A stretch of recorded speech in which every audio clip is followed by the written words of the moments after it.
Oi você, eu sou a Fabi e hoje eu vim aqui para fazer mais um vídeo que faz um tempo que eu não faço, que é o Fabi Me Ajuda. Então eu vim aqui ler alguns pedidos de orientações de pessoas que estão passando por algum tipo de dificuldade e não sabem exatamente o que fazer, como fazer, e eu vou tentar ajudar, mas eu também vou querer a ajuda de vocês. E se vocês tiverem uma sugestão para essas pessoas, eu quero que vocês deem o pitaco de vocês aqui embaixo nos comentários, tá bom? Mas utilizando sempre o bom senso. Não quero ninguém fazendo chacota nem postando comentários negativos. Antes da gente começar, se você ainda não é inscrito no canal, aproveita para se inscrever aqui embaixo no botãozinho inscrever-se. Vocês também podem me enviar perguntas, pedidos de orientações e relatos no e-mail afabipораí@hotmail.com, ou se vocês preferirem, vocês também podem me fazer esses pedidos e essas perguntas pelas redes sociais, tá bom? Vale a pena lembrar que nesse vídeo eu não cito o nome de vocês para não expor vocês, porque algumas pessoas não gostam, outras não se importam, mas para preservar essa individualidade e essa privacidade de vocês, eu vou trocar os nominhos, ok? Então, o primeiro perrengue de hoje é da Alice no País das Maravilhas, e ela me diz assim: Oi Fabi, sou budista há 3 anos e me identifico cada dia mais com essa filosofia. Amo demais, me encontrei. No momento estou com um problema que acho que você pode me ajudar, visto que seguimos a mesma linha filosófica na vida. De um tempo pra cá, por 1000 razões que consigo identificar e tantas outras que não consigo, eu tenho andado com um medo profundo de perder meu parceiro de forma abrupta. Não existe nada, absolutamente nada que justifique esse medo, pois está e sempre esteve tudo muito bem. Como budista praticante, sigo na fé com Daimoku, leituras e reuniões. Mas esta última, nos últimos 7 meses, está sendo menos efetiva, porque me mudei para a Alemanha e ainda não manjo tanto assim de alemão. E a distância dos meus companheiros de prática no Rio faz ficar mais difícil achar alguém que vai entender a minha questão. Vi um vídeo seu onde você fala de como você ficou com medo de perder pessoas depois que seu pai faleceu. Se pudesse me falar um pouco desse processo ou indicar um vídeo onde fale mais detalhadamente do processo de cura da sua mente, eu ficaria extremamente grata. Procurar relatos ou qualquer coisa sobre esse assunto está sendo como procurar agulha em um palheiro. A maioria das vezes o que acho é medo de morrer ou algo parecido. O meu medo é da perda, de me ver só, de ter que voltar para o Brasil, de ter que repensar toda uma vida e principalmente de sofrer. E nessa brincadeira eu sofro pra caramba.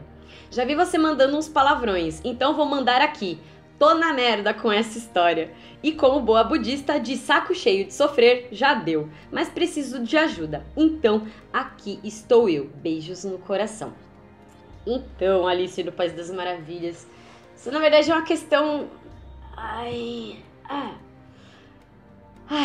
Vamos lá. É uma questão meio pesada. Eu não costumo muito falar sobre isso, mas eu defini na minha vida que se todos os perrengues, todos os sofrimentos inúmeros que eu já tive pela minha vida servirem para ajudar pessoas que estão passando pelo mesmo, então acredito que vale a pena a gente mexer nessa ferida. Então, ai meu Deus, é muito complicado a gente falar sobre perda de entes queridos, porque são situações e situações. Você tá com um medo diferente do meu, em primeiro lugar, porque não aconteceu ainda uma perda que te desse esse ponto gatilho para ter medo de outras perdas. Então, eu tenho buscado fazer terapia semanalmente e indico também para todo mundo que tá passando um perrengue assim. Gente, prática da fé é muito maravilhosa, mas se vocês sentem que vocês não estão conseguindo lidar com isso, buscar ajuda psicológica é a primeira coisa que eu recomendo. Tanto que, se fosse assim, não existiriam psicólogos budistas. Mas vou falar um pouco sobre o meu caso. Eu já perdi mais pessoas do que a maioria das pessoas que eu conheço com a minha idade. Então, um exemplo, eu vi o meu irmão morrer na minha frente quando eu era criança. Anos depois, eu perdi um outro irmão para AIDS, e já perdi amigos em acidentes de carro, já perdi familiares em desastres de trânsito. Então, eu perdi muitas pessoas na minha vida. E eu lembro que teve um ano, assim, específico, que literalmente eu tava perdendo uma pessoa por mês. Foi nos meus 16 anos, onde nesse mesmo ano, assim, um mês eu perdi a minha avó, no mês seguinte eu perdi o meu irmão e no outro mês eu perdi uma amiga. Então, veio à tona, depois que o meu pai morreu, todas essas coisas vieram à tona e aí ficou impossível. Então, não é uma cura a partir do momento que você entende por que isso está acontecendo. Então, se você não consegue ter essa clareza de por que começou a desencadear, com certeza vou falar, vá procurar um psicólogo, porque às vezes tem alguma coisa lá atrás que agora tá dando esse gatilho. Então, foi na terapia que eu descobri que todos esses sintomas que eu tava sentindo com relação a perder as pessoas que eu amo nesse momento vinham relacionados de todas essas perdas que eu já tive. É muito difícil você perder pessoas que você ama e se imaginar só no mundo. Mas hoje mesmo eu penso, gente, se tiver uma guerra amanhã, os nossos homens, por exemplo, tiverem que ir pra guerra e a gente ficar sozinha, quer dizer, a gente acostumou-se a colocar muitas coisas em cima dos outros, a gente colocar muita expectativa e às vezes grande parte da nossa vida na responsabilidade de outra pessoa e esquece do levantar-se só, que a gente aprende no budismo e Ikeda Sensei volta e meia sempre manda orientações de levantar-se só, a gente se levantar frente a essas adversidades.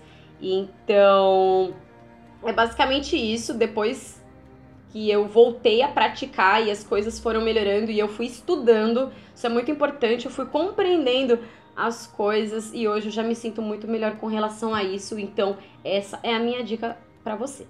Espero que ajude. A segunda orientação de hoje é do Chapeleiro Maluco e ele me escreveu o seguinte: uma amiga minha é da BSGI daqui de Salvador, da Bahia, e me ensinou a recitar o Nam-myoho Renge-kyo. Não tive uma experiência muito agradável. Das vezes que recitei, teve 2 dias que briguei com minha esposa e minha mãe. Brigas feias, falei coisas que me arrependo. O que foi que aconteceu, Fabi? Você imagina? Porque, sinceramente, não vi muita melhora em minha vida com a recitação. Não sei se foi coincidência, mas por 2 dias que recitei o mantra tive essas brigas. Você pode me explicar alguma coisa? Então, chapeleiro, eu passei pela mesma coisa no começo da minha prática e aí eu lembro que eu perguntei para as pessoas assim da minha comunidade o que estava acontecendo, porque eu falei, gente, parece que quanto mais eu rezo, mais assombração me aparece. E aí eles me deram um exemplo muito legal. Na verdade, 2 exemplos. Imagina uma torneira que não é aberta há muito tempo. E aí você abre essa torneira. Qual é a primeira água que cai? É uma água límpida, pronta para beber? Ou é aquela água suja, enferrujada, que ficou lá no cano por um tempão? E aí você vai abrir e vai sair aquela sujeira, e vai sair sujeira, e vai sair sujeira. E à medida que você vai reparando, a água vai saindo cada vez mais limpa até estar, de fato, pronta para ser ingerida. Da mesma forma, acontece quando a gente começa a praticar, muitas vezes esse monte de coisa começa a aparecer. A gente não pode esquecer do Sanshōshima, que são os 3 obstáculos e as 4 maldades. Eu já falei sobre isso aqui no canal, vou até deixar linkado aqui em cima. Mas, infelizmente, isso que acontece mesmo, não só com você, não só comigo. Eu já recebi diversos relatos que aconteceram isso. Mas é importante a gente ver que grande parte dessa sujeira que começa a aparecer saindo do cano são aquelas coisas que a gente deixou pendente lá atrás e foi jogando para debaixo do tapete e vai deixando para depois. Uma hora a gente vai ter que encarar essas coisas, né? E aí, de repente, pode ser que essas coisas estejam vindo todas juntas para você resolver e aí você transformar. Estão vindo essas dificuldades justamente como uma oportunidade para você revolucionar a sua vida, passar por isso com sabedoria. Então, é importante você orar também para que a sua percepção mude e que você consiga enxergar a solução para a resolução desses problemas. E isso você só vai conseguir com aquele tripé: fé, prática e estudo. Não adianta só fazer Daimoku e não estudar, porque você vai estar recitando Daimoku e não vai saber nem por que você está recitando.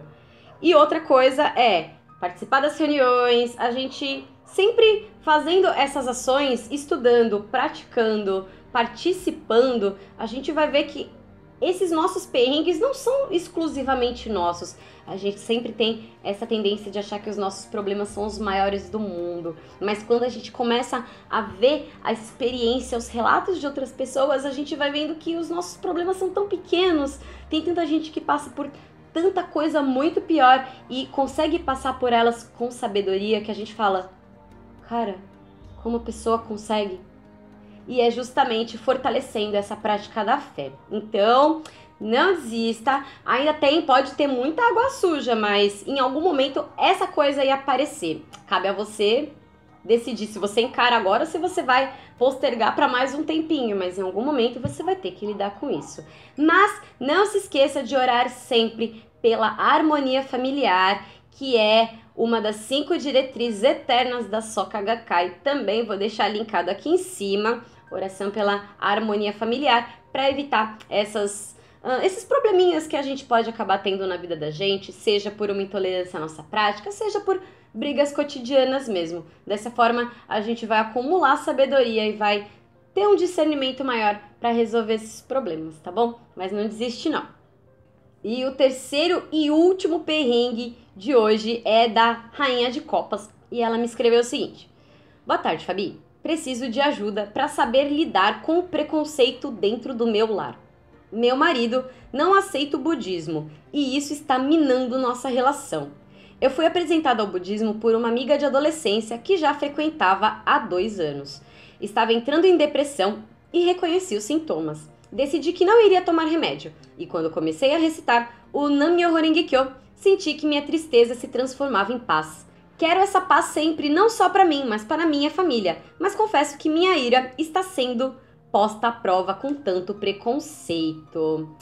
Então, Rainha de Copas, acho que o pior preconceito é quando vem de dentro de casa, né? Eu acho que não só para religião, qualquer tipo de preconceito, quando vem primeiro da sua família, acho que é o pior tipo de preconceito, porque se você for uma pessoa meio como eu sou meio da pá virada, eu acredito que seja mais fácil você lidar com essas críticas de fora. Agora, da família é bem complicado.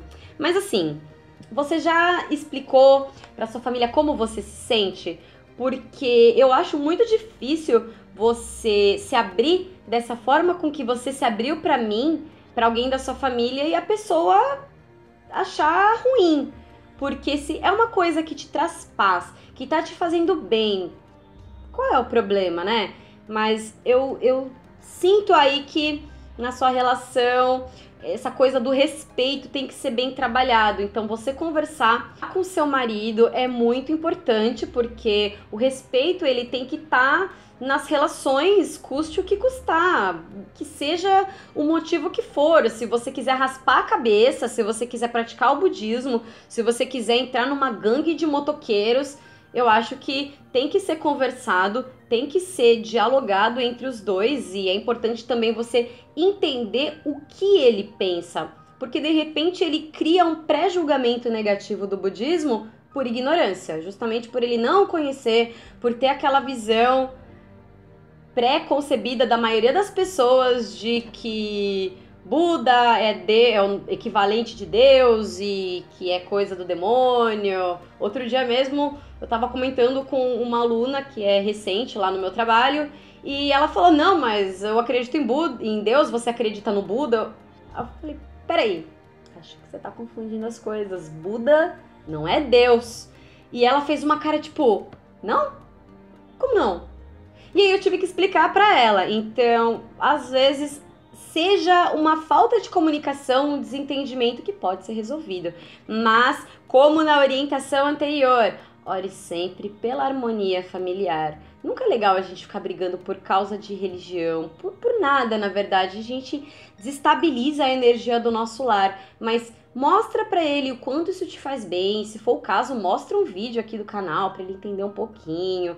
Porque a gente não tá pregando o mal, então realmente é um preconceito sem razão o dele. Então, se abre com ele, tenta sentar, dialogar numa boa e sempre orando para que tudo dê certo, que infalivelmente as coisas se acertam. O inverno nunca falha em se tornar primavera, tá bom? Então, esses foram os perrengues de hoje. Se você aí tá passando por alguma situação difícil e tá aí com uma dificuldade, não sabe muito bem como agir e acha que eu posso te ajudar, manda pra mim no e-mail que eu passei lá no começo do vídeo. Se você gostou, não esquece de deixar o seu joinha, se inscrever aqui no canal para receber as notificações dos próximos vídeos. Vocês também podem ver os diversos vídeos dessa playlist aqui em cima, tá bom? Então, por hoje é só. Um beijo, tchau, tchau!